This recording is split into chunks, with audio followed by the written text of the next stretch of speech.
जाने के लिए गौर करेंगे और याद रखेंगे।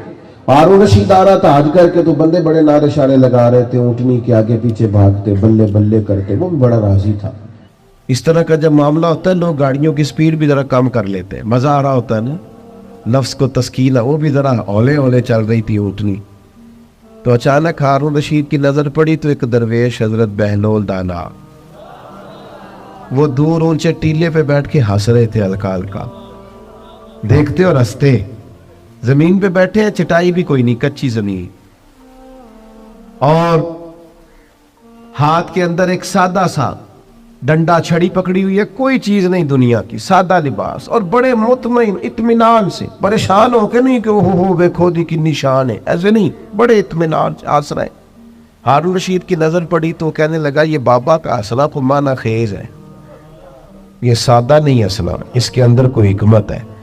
ऊंट से उतर के गया, मजमे को खड़ा कर जाके कहने लगा हजरत हंसते क्यों है? फरमाने लगे हंस इस बात पे रहा हूं कि तू कितना भोला आदमी है।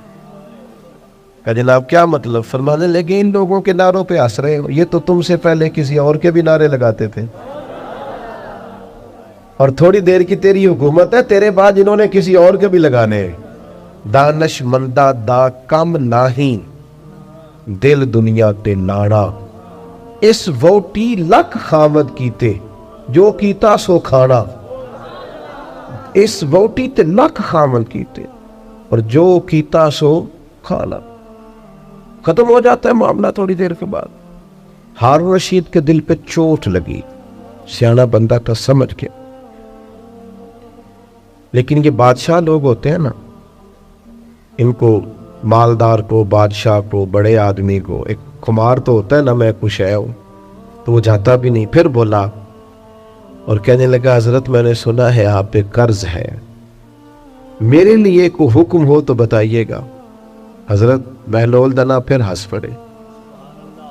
अब हंसना और माना खेज था। कहने लगा हुजूर आप हंसे क्यों? फरमाने लगे हारून रशीद एक बात तो बता, तेरा रब कौन है? कहा अल्लाह। तो फरमाया मेरा कौन है? जल्दी जल्दी बोलना, तेरा रब कौन है? तो मेरा कौन है? तो आप फरमाने लगे हारून रशीद एक बात तो बता, क्या ये हो सकता है कि अल्लाह हारून रशीद को देता जाए और बहलोल दाना को भूल ही जाए? ये हो सकता है? कहने लगा नहीं। तो फरमाया जा फिर मैं तुझसे क्यों सवाल करूं, ये आरज़ू करम और मैं आपसे करूं? ये भीख उसको दीजिए जिसका खुदा ना हो, जाओ मेरा रब मुझे देगा। वतायन इलल्लाहि बिइज़्निही व सिराजम मुनीरा। कच्चे ना पड़ो मुसलमानों, कमजोर बातें ना करो, दौलत कमाने के लिए कोई नाजायज जरिया इख्तियार न करो, न कभी हराम लुकमे की तरफ बढ़ो। इसलिए कि जिस मालिक ने तुम्हें पैदा किया है वो रात को पेट भर के रोटी खिला के सुलाएगा, उसने वादा करम फरमाया है रिस्क देने का। क्यों नाजायज रस्तों के मुसाफिर बनते हो? क्यों ललचाई हुई नजरों से इधर उधर देखते हो? ताकतवर जिंदगी गुजारो, ताकतवर मजबूत आसाब के साथ जीना सीखो, कभी कमजोर ना पड़े। अपनी जिंदगी में यकीन कामिल, इत्मीनान, रब रसूल के वादों पर यकीन। हम ना एक बहुत बड़ी तादाद है जिनसे पूछे क्या हाल है, कहते परेशानी बड़ी है। परेशानी और मोमिन, परेशानी और नबी पाक का गुलाम। परेशानियां तो उस दिन खत्म हो गई थी जिस दिन मदीने वाले का कलमा पड़ा था, तो खत्म हो गई। परेशानियां किधर से आ गई? छोटी छोटी बातों की टेंशन लेना, एंजाइटी, वो छोड़ यार, ये थोड़ी सी जिंदगी है जो तो गुजर जाएगी। और सहाबाए किराम बड़े मजबूत। देखें बुखारी मुस्लिम की हदीस सुने, एक औरत हुजूर की बारगाह में आई और वो मिर्गी की मरीजा थी। औरतों में वैसे ही हौसला कम होता है, अगर औरत बीमार हो मामला और ज्यादा मजबूत हो, कमजोर हो जाता है। वो खातून थी, आके अर्ज गुजार हुई या रसूल अल्लाह मुझे मिर्गी है, मेरे लिए दुआ करें। और दर्जनों और बीसियों अहादीस मुबारका में मौजूद है कि कोई बीमार आया, उसने अर्ज की, महबूब ने बस लुआब दहन लगाया, अल्लाह ने शिफा दे दी। ये तो खजाना है करम है ना शिफा का। यहां से तो जो गुजर गया है, उनके तो नाम में शिफा है, उनके तो जिक्र पाक में शिफा है, उनके तो तज़किरा नूर में शिफा। या रसूलल्लाह दुआ कर दे, حضور ہمیشہ دعا کرتے، لیکن آج ایک سبق پڑھایا امت۔ حضور فرمانے لگے اگر تو کہے تو میں تیرے لیے دعا کر دیتا ہوں، اللہ شفا دے گا، اور اگر تو کرے صبر۔ ادھر دیکھو میری طرف، بات کا مطلب کیا ہے؟ معنی یہ ہے کہ مرگی کے ساتھ ہی گزارا کرے۔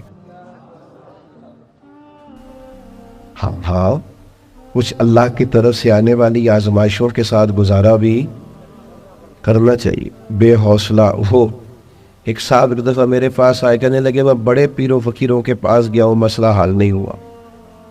تو میں نے کہا کوئی ضروری ہے؟ کوئی پیر فقیر بھی اللہ کو مجبور نہیں کر سکتا، سب دعا کریں گے، اس کی بارگاہ میں عرض کریں گے۔ ابھی مالک کی حکمت کا تقاضا نہیں ہے کہ تیرا مسئلہ حل ہو، لہٰذا آپ کو اس معاملے میں زیادہ نہیں کرنی چاہیے۔ جب رب چاہے، جس وقت چاہے، اللہ مانتا ہے اپنے محبوب بندوں کی عرض کو، لیکن یہ کہ جب اس کی حکمت کا تقاضا غالب آئے گا تو پھر وہ حکمت کے مطابق کام ہوگا۔ تو اس خاتون نے عرض کی یا رسول اللہ دعا کر دے۔ فرمایا اگر تو صبر کرے نا، گویا مرگی کے ساتھ ہی گزارا کرے، تو حضور فرمانے لگے پھر میں دعا کروں گا، اللہ جنت عطا کرے گا۔ گویا دو چیزوں میں حضور نے فرمایا ایک اختیار کرو، یا تو شفا لے لو یا جنت۔ سانو ویسے پیر صاحب پوچھن نا کدی گوڈے چ درد ہو رہی ہو، شفا کے جنت؟ وہ ڈھیر سارے بندے کہنا ہے سائیں گوڈے دا کچھ کرو نا۔ کمزوری ہے یہ ضعف ہے، اس سے بچیں، اس سے بچیں۔ طاقتور قسم کے نظریات ہو، تکلیفیں آئی جاتی ہیں، زندگی کے ساتھ سارا کچھ چلتا ہے۔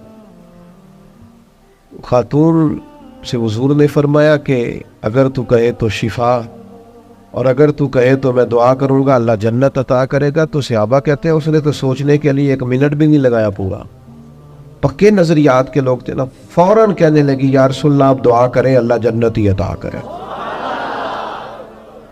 کیا معنی ہے بات کا؟ حضور میں کر لوں گی مرگی کے ساتھ گزارا، تھوڑا سا وقت ہے، گزر جائے گا، آپ دعا فرمائیں اللہ جنت دے۔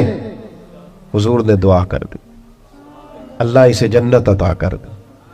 صحابہ فرماتے ہیں پھر اس نے عرض کی یا رسول اللہ جب مرگی ہوتی ہے نا تو میرے جسم سے کپڑا ہٹتا ہے، عورت ہو حیا مانے۔ محبوب نے دعا کر دی، جتنی بھی مرگی ہوتی تھی جسم سے کپڑا نہیں ہٹتا۔ صحابہ فرماتے ہیں طویل وقت تک وہ بوڑھی اماں حیات رہیں، باہر سے جب کوئی آتا تھا تو لوگ کہتے تھے جنتی کو دیکھنا، اس بوڑھی کی زیارت کریں جسے محبوب نے دنیا میں جنت کی بشارت عطا فرمائی۔ کچے نہ پڑے میرے عزیز، ذہنی طور پر آپ یقین کریں